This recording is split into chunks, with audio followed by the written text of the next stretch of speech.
Resmi jadi tuan rumah Piala Dunia, Timnas Indonesia langsung memanggil 4 pemainan top dunia. Bukan Bima Sakti, inilah sosok calon pelatih Timnas U17 Indonesia di Piala Dunia U17 2023. Timnas Indonesia makin terkenal di Argentina. Simak video selengkapnya sebagai berikut. Resmi jadi tuan rumah Piala Dunia, Timnas Indonesia langsung panggil 4 pemain keturunan top dunia. Irfan Karijowijoyo. Ya, sosok pesepak bola 17 tahun yang memiliki garis keturunan Indonesia dari kakek dan neneknya. Pemain tersebut adalah Irfan Karijowijoyo.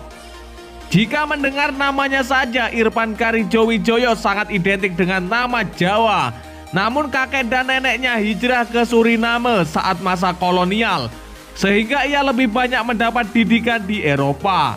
Sama seperti Orip, Irfan Karijowijoyo pernah mendapat panggilan ke Timnas Belanda U16. Pencapaian itu tak lepas dari performa apik Karijowijoyo di klubnya ADO Den Haag. Irfan Karijowijoyo diketahui berposisi sebagai gelandang tengah, namun ia juga bisa ditempatkan di posisi lainnya.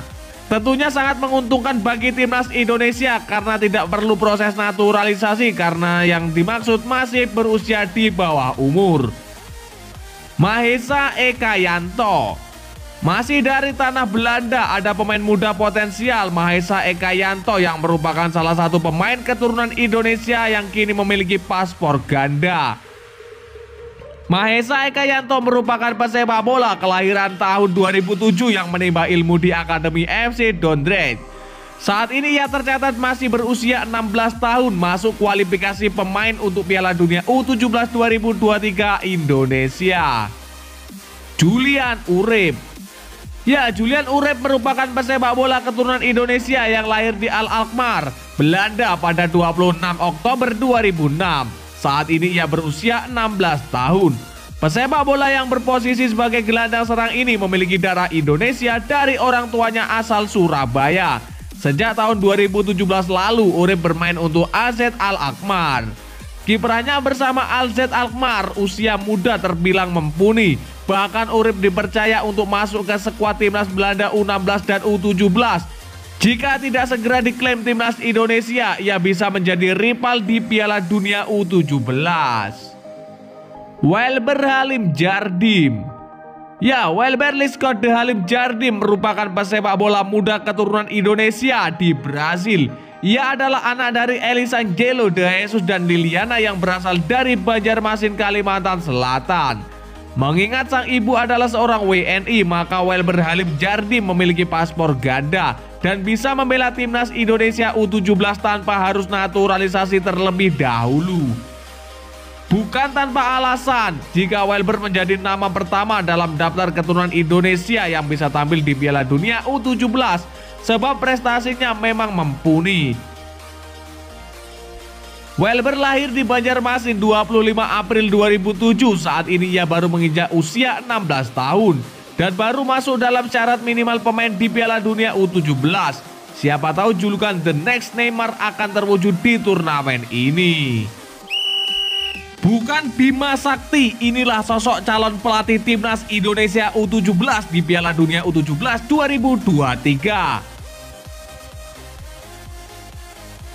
Ya, pengamat sepak bola sekaligus koordinator Save Our Soccer Akmal Marhali menyebut Denis Wise jadi pelatih Timnas Indonesia U17 di Piala Dunia U17 2023. Pernyataan ini langsung diungkapkan oleh Akmal Marhali. Menurut Akmal Marhali, dirinya telah mencium kabar bahwa Denis Wise sudah mendapat kontrak dari PSSI untuk menjadi juru taktik Timnas Indonesia U17 di Piala Dunia U17 2023 yang digelar di Indonesia pada 10 November hingga 2 Desember 2023. Meskipun PSSI hingga saat ini belum meresmikan kesepakatan dengan Direktur Teknik Garuda Select itu.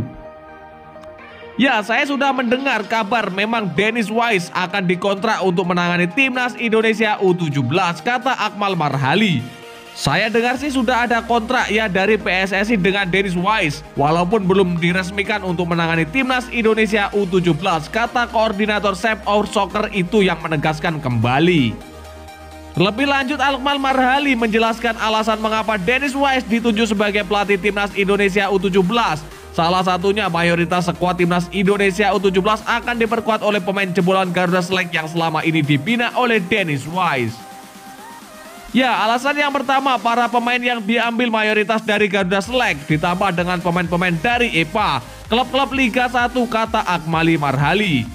Selain itu, lanjut Akmal Marhali, Dennis Wise juga rajin turun langsung ke lapangan untuk scouting bakat-bakat muda Indonesia dalam 3 tahun terakhir. Dengan begitu, ia menilai legenda Chelsea tersebut telah mengenal jauh sepak bola Indonesia sehingga bisa beradaptasi dengan cepat di tengah waktu yang singkat. Ya, dan selama ini Dennis Wise sudah banyak turun ke lapangan untuk memantau pemain walaupun tujuannya untuk Garuda Select. Artinya Dennis Wise selama 3 tahun terakhir sudah cukup mengenal karakter sepak bola Indonesia. Karena kita hanya punya waktu sekira 4 bulan untuk persiapan menjadi peserta Piala Dunia U17 2023 tanpa mengikuti kualifikasi tapi status sebagai tuan rumah, tambah pengamat sepak bola asal Indonesia itu. Oleh karena itu, Akmal Marhali mengakui bahwa Dennis Wise pantas untuk menangani timnas Indonesia U17 di Piala Dunia U17 2023. Ia pun berharap legenda Chelsea sekaligus mantan pemain timnas Inggris itu bisa mengantarkan Garuda Asia julukan timnas Indonesia U17 meraih prestasi di Piala Dunia U17 2023. Apakah layak atau tidak? Menurut saya Dennis Wise sangat layak untuk memimpin timnas Indonesia U17 di kondisi mendesak saat ini. Dia diharapkan bisa dengan cepat membangun tim dengan pondasinya Garuda Select dan tentunya jangan sampai kemudian kita tidak bisa berprestasi atau tidak bisa meraih hasil maksimal sebagai tuan rumah. Apalagi Dennis Wise juga sebagai figur, punya nama sebagai mantan pemain Chelsea, ini yang diharapkan juga ikut mengontrol timnas Indonesia U17 di Piala Dunia U17 2023. Pungkasnya menutup, timnas Indonesia makin terkenal di Argentina. Ya, tim nasional Indonesia ternyata cukup dikenal di Argentina dan menariknya semua itu karena Sintayong. Fakta tersebut disampaikan langsung oleh jurnalis asal Argentina Gaston Edul. Gaston Edul menjadi salah satu jurnalis yang pertama kali mengabarkan bahwa Argentina akan melawan timnas Indonesia di FIFA Matchday Juni 2023. Kini laporannya tersebut terbukti benar dan timnas Indonesia sudah menghadapi Argentina pada 19 Juni 2023 lalu. Dalam pertandingan FIFA Matchday Juni 2023 tersebut, timnas Indonesia tumbang 0-2. Meski kalah, timnas Indonesia nyatanya tetap diapresiasi karena tak kebobolan banyak gol dan mampu memberikan perlawanan sengit saat menghadapi peringkat 1 dunia tersebut. Menariknya ternyata ketangguhan timnas Indonesia sudah dikenal di Argentina. Gaston Edul menyatakan fakta tersebut saat menghadiri wawancara dengan Najwa Shihab dalam video di YouTube-nya. Dalam wawancara dengan Najwa Shihab, Gaston Edul mengatakan di Argentina, timnas Indonesia cukup terkenal sebagai tim dengan formasi yang baik, tim pekerja keras dan tangguh. Ia menilai faktor tersebut terjadi karena adanya Sintayong.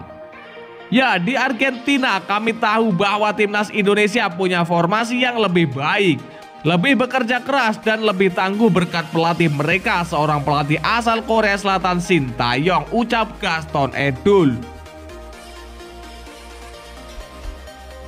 Karena faktor tersebut, Gaston Edul melihat timnas Argentina tak menganggap remeh timnas Indonesia yang merupakan peringkat 149 pada saat kedua tim berjumpa di Stadion Utama Gelora Bung Karno.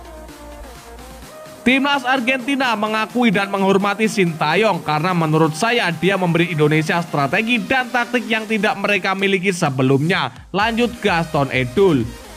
Perkataan Gaston Edul memang benar adanya semenjak ditangani Sintayong, permainan timnas Indonesia nyatanya meningkat drastis. Berkat kehadiran Sintayong, posisi timnas Indonesia di ranking FIFA pun dapat diperbaiki hingga naik 23 peringkat. sehingga bisa dikatakan peran pelatih asal Korea Selatan tersebut begitu besar dalam skuad Garuda saat ini. Ya, dan lantas bagaimanakah menurut pendapat kalian? Silakan kalian tulis di kolom komentar.